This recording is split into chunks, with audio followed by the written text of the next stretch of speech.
Hey yo, on se retrouve aujourd'hui pour le bilan de l'achat manga 2022. Donc il y a énormément de mangas, on est à 193 mangas pour cette année 2022 et je vous propose qu'on commence sans plus attendre.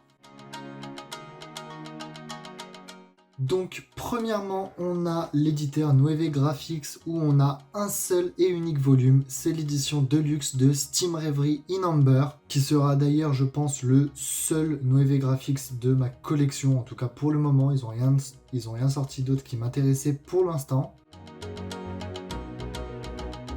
On passe ensuite à l'éditeur Futuropolis en partenariat avec la Shueisha qui nous ont sorti Rohan au Louvre de JoJo's Bizarre Adventure. Donc pareil, ça sera probablement le seul et unique volume de ma collection de Futuropolis. On passe à l'éditeur Star avec un seul volume également pour le tome 100 de One Piece en italien puisque Star est une maison d'édition italienne. On monte un peu en chiffres avec les tomes 1 et 2 de Baki the Grappler de Meian. Donc ça pour 2023, je compte augmenter le nombre de volumes achetés. On continue avec Ototo et ses 3 volumes. Donc on a les 2 volumes de l'arc 1 de Re:Zero et le premier du deuxième arc.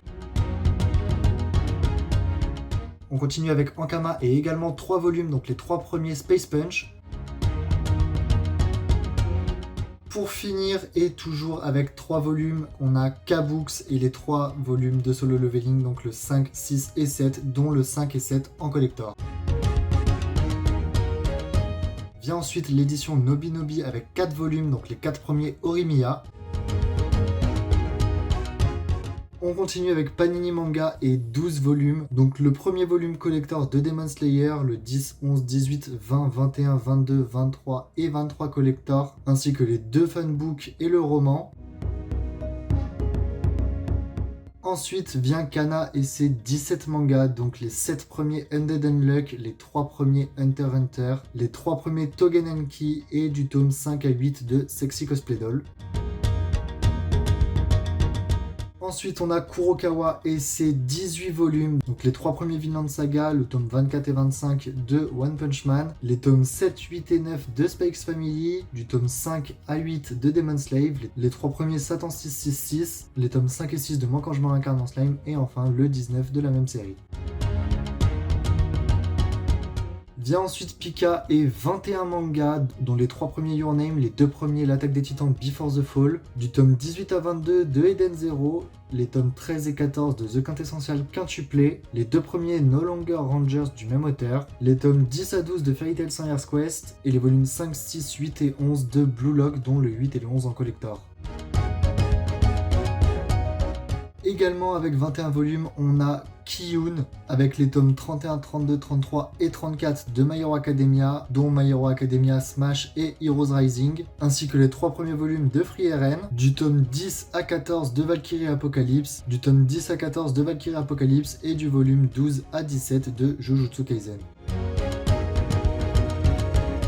On arrive à la 3e position de ce bilan achat manga 2022 avec Delcourt Tonkam et ses 24 volumes. Donc on a du 4 au 7 de World's End Harem Fantasy, les 2 premiers Darling in the Franxx et les 4 premiers Elfenlied, ainsi que du volume 4 à 17 de JoJo's Bizarre Adventure Stone Ocean.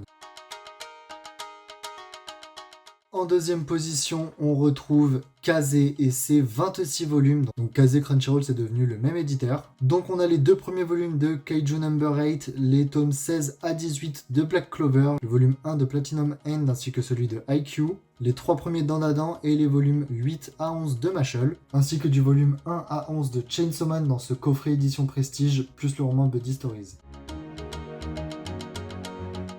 Et pour finir, vous l'aurez deviné, l'éditeur Glénat Édition et ses 36 volumes arrivent premier cette année sur le podium avec les 14 volumes de Tokyo Ghoul, donc le coffret de l'intégrale, les volumes 101, 102, 103 de One Piece, du 18 au 22 de Dr Stone, les 6 premiers volumes de Sakamoto Days, du tome 16 à 21 de Tokyo Revengers, comprenant le 18 en collector et du coup le caractère book à l'intérieur. Et enfin pour clôturer cette vidéo, le tome 41 de Berserk en édition collector pour rendre hommage à Kentaro Miura.